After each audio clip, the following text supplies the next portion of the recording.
सवर्ण जाति के लोग हैं उनको अपना इतिहास, अपना अस्तित्व, अपनी संस्कृति, वो सब कुछ उनको पता है। उनके 5 साल का बच्चा भी अपना इतिहास जानता है, हमारा 50 साल का बूढ़ा भी अपना इतिहास नहीं जानता। मैं निगम पार्षद बन जाऊंगा, मैं ग्राम पंचायत का वो प्रधान बन जाऊंगा, या मैं पंचायत वो ग्राम बन जाऊंगा, या मैं कोई एमएलए बन जाऊंगा, या मैं एमपी बन जाऊंगा, या मैं राज्यसभा बन जाऊंगा। बस इस कच्चे लालच में इन्होंने दुश्मनों से हाथ मिला लिया और इन्होंने उसको घर घर तक आरएसएस को पहुंचा दिया। लेकिन जिस दिन ये बहुजन इकट्ठे हो गए, और मैं कह रहा हूं वो 15% है ना भाई, अगर हम 10% भी खड़े हो गए तो ये वैसे हार जाएंगे और ये अपने घर से छोड़ के चले जाएंगे। काशीराम साहब ने कहा था एक दिन अटल बिहारी वाजपेयी को कि मैं ऐसा करवा करके जाऊंगा कि हम ड्रिल कर करके आपकी पूरी व्यवस्था को खोखला कर देंगे और हमारा 5 साल का बच्चा भी जिस दिन लात मारेगा तुम्हारी व्यवस्था ध्वस्त हो जाएगी। दोस्तों नमस्कार, मैं विकास आंध्र इंडिया और इस समय राजेंद्र जी हमारे साथ मौजूद हैं। सर मैं बात जानना चाहूंगा कि जो बहुजन मूवमेंट है सर, वो काशीराम जी के दौर पे अपनी पीक पे था, उसके बाद उसका डाउनफॉल हुआ और जो वर्तमान में जो लोग शासन सत्ता में हैं उस समय वो कहीं थे भी नहीं। तो बहुजन मूवमेंट डाउनफॉल और फिर सवर्णों का जो मूवमेंट है वो इतना आगे बढ़ गया है सर, इसका जिम्मेवार आप किसे मानते हैं सर? बात आपकी रही कि भाई जैसे आप बात कर रहे हो आरएसएस की और बहुजन मूवमेंट की, तो सर देखो जो बहुजन कंसेप्ट है, मैंने आपसे 2 दिन पहले भी आपको एक बताया था कि वो बिल्कुल विचित्र है, क्योंकि बिल्कुल डिफरेंट है। और जो सवर्ण जाति के लोग हैं उनका मिशन बिल्कुल अलग है। वो है क्या चक्कर कि जो सवर्ण जाति के लोग हैं उनको अपना इतिहास, अपना अस्तित्व, अपनी संस्कृति, वो सब कुछ उनको पता है। उनके 5 साल का बच्चा भी अपना इतिहास जानता है, हमारा 50 साल का बूढ़ा भी अपना इतिहास नहीं जानता। वह ईमानदार लोग हैं। देखो मैं बिल्कुल बोलूंगा कि हम लोग बहुजन जो मूवमेंट के लोग हैं, वो जो बहुजन जो लोग हैं वो अपने संस्कृति के प्रति, अपने धर्म के प्रति, अपने आदर्शों के प्रति, अपने संस्कार के प्रति वह लोग ईमानदार नहीं है। वे लोग हमेशा डगमगाते हैं, कभी यहाँ पे जाना, कभी इसमें जाना, कभी उसमें जाना, कभी उसमें जाना। उनका एक निर्णय नहीं है, उनका एक कोई गोलबंद सिस्टम नहीं है। लेकिन बहुत जो सवर्ण जाति के जो लोग हैं, जिनको हम 10% जो लोग कहते हैं, आर्य ब्राह्मण भी बोलते हैं, उनका एक गोलबंद संगठन है, एक गोलबंद विचारधारा है, एक उनके एक एम्ब्रेला है। उनको पता है कि हमें क्या करना है, हमें क्या संकल्प है और हमें किस मूवमेंट पे लड़ना है, और तभी हम राज कर सकते हैं। और हम कहने के लिए बहुजन है, लेकिन हम बहुजन कहीं पे दिखाई नहीं देते। बात ये है कि जो आप जो कह रहे हो कि भाई वो हमारा मूवमेंट मान्यवर काशीराम जी ने, बाबा साहब जब चले गए यहाँ से तो बहुजन मूवमेंट खत्म हो गया था। खत्म इट्स मीन ये इसलिए बोल रहा हूं कि उसको लीड करने वाला कोई नेता आगे नहीं आया। जो 1980 में जब लीड हुआ तो काशीराम साहब जब लीड लेकर के चले, क्योंकि देखो मैं फिर उसी बोलता हूं, मेरे लीडर में और नेता में फर्क होता है। तो हमारे को लीडर लेस जो है ना, हम लोग आज भी हम लीडर लेस लोग हैं। नेता हमारे बहुत है, 131 एमपी है हमारे, लेकिन हमारी लीडरशिप नहीं है बहुजनों के अंदर। तो जो लीडरशिप नहीं होती जिस समाज की, उस समाज का ये बिखराव ही होता है। लेकिन सर मायावती हैं और भी इतने सारे नेता हैं, रामविलास पासवान भी अपने दौर में रहे, रामदास अठावले भी रहे, बिल्कुल, और मायावती तो बहुजनों सुप्रीमो है, वो लीडर है इतनी बड़ी। तो आप कैसे कह सकते हैं सर? हाँ सर, ये आपने बहुत अच्छा क्वेश्चन पूछा। हो सकता है कि मेरी बात से किसी को अवगत हो जाए और बहुत बड़ा लगे, दुख भी लगे, और मैं दुख नहीं बोल रहा, बिल्कुल स्पष्ट बोल रहा हूँ कि ये जितने भी हमारे बहुजन नेता है, ये आज किसके पीछे लगे पड़े हैं? दुश्मनों के। जो सवर्ण जाति के जो लोग हैं ये उनके पीछे लगे पड़े हैं, और उनको पता भी है कि हम 85% है, वो फिर भी 15 के पीछे भाग रहे हैं। मैं कहूँ भाई क्यों? जब उनको पता है कि जो बहुजन सुखाए बहुजन हिताए के कंसेप्ट पे हम चले थे, तो मायावती जी ने सर्वजन हिताए और सर्वजन सुखाए की बात करी। क्यों करी? क्योंकि उनको ये पता है कि हम इनके पीछे लगे हुए हैं, क्योंकि उनको अपने जान माल का खतरा होता है। वो डरते हैं, वो दबंग नहीं है, वो दबंग नेता हमारे नहीं है। ऐसे रामविलास पासवान जी है, हमेशा पासवान देखो आप क्या रहे हैं, हमेशा मंत्री रहे हैं, लेकिन मंत्री होने के बावजूद भी मैं क्लियर बोल रहा हूं, बिहार के लोगों से भी कितना उद्धार कर दिया जरा पासियों का, जरा बताओ मुझे। कितने लोगों को, मेरे ख्याल से 17% की आबादी है पासियों की बिहार के अंदर, जो पासी बोलते हैं, वो बताओ उनका कितना भला हो गया। क्योंकि वे लोग सिर्फ अपना सेल्फ, अपनी कुर्सी और अपना एक अस्तित्व चाहते हैं।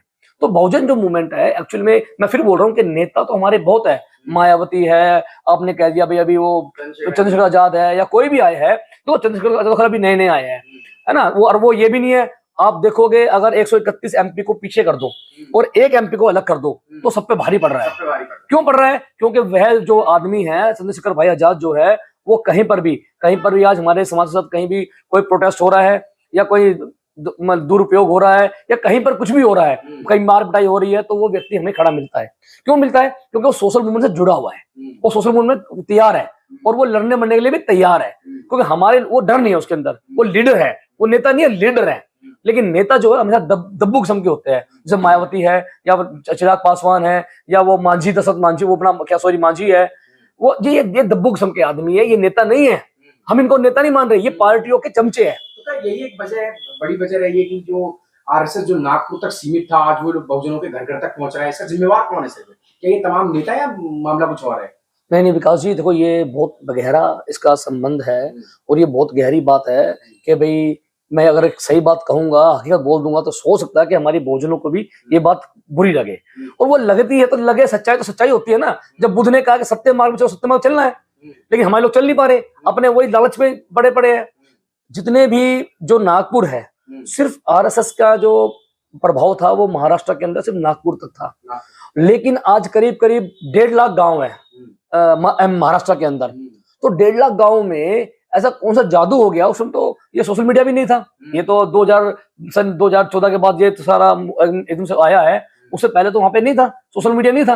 लेकिन सोशल मीडिया ना होने के बावजूद भी 1.5 लाख गांव तक बहुजनों की इतनी संख्या होने के बावजूद भी घर घर तक वहां पे आरएसएस पहुंच गया। इसका मतलब है कि कहीं ना कहीं हमारे अंदर कमी है।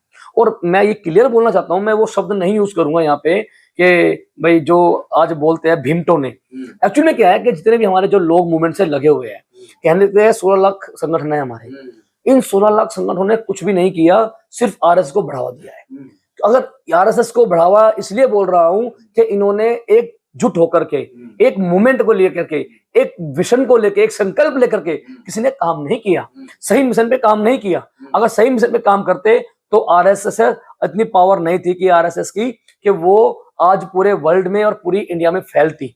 इन्होंने, हमारे ही लोगों ने उनको आगे पहुंचाया है, सिर्फ कच्चे लालच में। किसके? कि मैं निगम पार्षद बन जाऊंगा, मैं ग्राम पंचायत का वो प्रधान बन जाऊंगा, या मैं पंचायत वो ग्राम बन जाऊंगा, या मैं कोई एमएलए बन जाऊंगा, या मैं एमपी बन जाऊंगा, या मैं राज्यसभा बन जाऊंगा। बस इस कच्चे लालच में इन्होंने दुश्मनों से हाथ मिला लिया और इन्होंने उसको घर घर तक आरएसएस को पहुंचा दिया।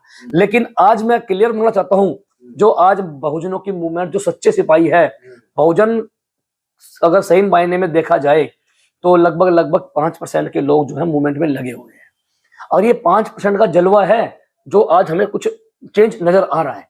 जिस दिन ये बहुजन इकट्ठे हो गए, और मैं कह रहा हूं वो 15% है ना भाई, अगर हम 10% भी खड़े हो गए तो ये वैसे हार जाएंगे और ये अपने घर के साथ छोड़ के चले जाएंगे।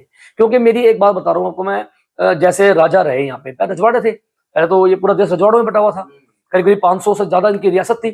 तो उस टाइम राजे रजवाड़े थे, तो क्या राजे रजवाड़े जब मर गए या चले गए, क्या वो कुछ अपने साथ लेके गए हैं? नहीं लेके गए ना। मुगल आए, क्या मुगलों ने अपना साम्राज्य यहाँ पे स्थापित किया और 700-800 साल उन्होंने अपना शासन प्रशासन चलाया, क्या वो यहाँ से कुछ लेके गए? जैसे लाल किला है या आगरा का ताजमहल है या पुराना किला है या बहुत से धरोहर है, वो लेके गए? नहीं ना। ऐसे ही आर्य ब्राह्मण जो लोग हैं, जो जितनी विरासत है, जब हमारी बहुजन मूवमेंट चलेगी और सही मायने में इक्वल होकर के, एक स्ट्रीमलाइन होकर के वो चलेगी, तो हमारी जो जीत है वो निश्चित है। और लेकिन बस यही है कि ईमानदारी से, क्योंकि हमारे जो नेता होते हैं ना, लीडर जो होते हैं, वो नेता, उनमें ईमानदारी नहीं हो रही आज। वो चंद टुकड़ों में बिक जाते हैं, कोई कांग्रेस में चला जाता है, कोई आम आदमी पार्टी में, कोई बीजेपी में, कोई किसी विश्व हिंदू परिषद में, कोई बजरंग दल में। तो ये जो बिखराव जो है, ये बिखराव को हमें एक करना पड़ेगा। और ये कैसे आएगा? ये स्वैच्छिक से आएगा। ये मैं विकास के कनपट्टी पे बंदूक रख दूं या लट्ठंडे मार दूं तो नहीं हो पाएगा। ये स्वैच्छिक से आती है ईमानदारी, जो हम बुद्ध के रास्ते बताए चलते हैं। क्या हम बुद्ध को फॉलो कर रहे हैं? नहीं कर रहे। क्या हम बाबा साहब को फॉलो कर रहे हैं? हम तो आज बाबा साहब को एक लॉलीपॉप बना रहे हैं भाई। सॉरी, मैं ये बाबा साहब के शब्द ये बोले नहीं चाहिए, लेकिन मैं बोल रहा हूँ ये शब्द कि बाबा साहब को सबने आज एक लॉलीपॉप बना दिया। बीजेपी भी बाबा साहब की जय जयकार कर रही है, उनको वो भी जय करके हमारे ध्रुवीकरण कर रही है हमारे वोट को। कांग्रेस भी और आम आदमी पार्टी भी। ये ऐसा क्यों हो रहा है? वो इसलिए पता है कि बाबा साहब के नाम पे ये बहुजन लोग हैं, जो भोजन, ये भोजन लोग हो गए हैं। ये खाने पे मरते हैं, ये पीने पे मरते हैं, इनकी औकात यहीं तक है। इसीलिए इनको यहां तक लेके आओ, और इनका जो मेन पावर है वोट की, ये उंगली की जो पावर है, वो लोग हम समझ नहीं पा रहे हैं। क्योंकि जिस दिन हम ये उंगली करना सीख गए ना, तो ये उंगली सब कुछ कर देगी। ये उंगली का ही सब कुछ नजारा है जो आज ये थोड़े से जो चंद लोग हैं, 15% लोग हैं सिस्टम में बैठे हुए हैं। आज ये मंत्री भी इन्हीं के हैं, सब कुछ इनका है। मैं एक और बात बोलूंगा कि ये हमारे जितने भी बीजेपी के खासकर नेता है या वर्तमान गवर्नमेंट के जो बोलते हैं हिंदू खतरे में है, हिंदू खतरे में है। मैं एक क्वेश्चन चाहता हूं पूछना कि राष्ट्रपति हिंदू, प्रधानमंत्री हिंदू, गृह मंत्री हिंदू, डिफेंस मिनिस्टर हिंदू और पूरा सिस्टम हिंदू है, सीजीआई हिंदू है, तो यार मेरी एक बात बताओ ना, हिंदू खतरे में कहां पर है? जब आज से 10 साल पहले यहाँ का जो राष्ट्रपति था वो मुस्लिम था, प्रधानमंत्री सरदार था, तब हिंदू खतरे में नहीं था। और आज खतरे में क्यों है? ये हिंदू खतरे में नहीं है, ये बनिए ब्राह्मण जो है, सवर्ण जाति जो है, ये खतरे में है। वो इसलिए खतरे में है कि बहुजन मूवमेंट आगे आगे बढ़ रही है। और काशीराम साहब ने कहा था एक दिन अटल बिहारी वाजपेयी को कि मैं ऐसा करवा करके जाऊंगा कि हम ड्रिल कर करके आपकी पूरी व्यवस्था को खोखला कर देंगे और हमारा 5 साल का बच्चा भी जिस दिन लात मारेगा तुम्हारी व्यवस्था ध्वस्त हो जाएगी।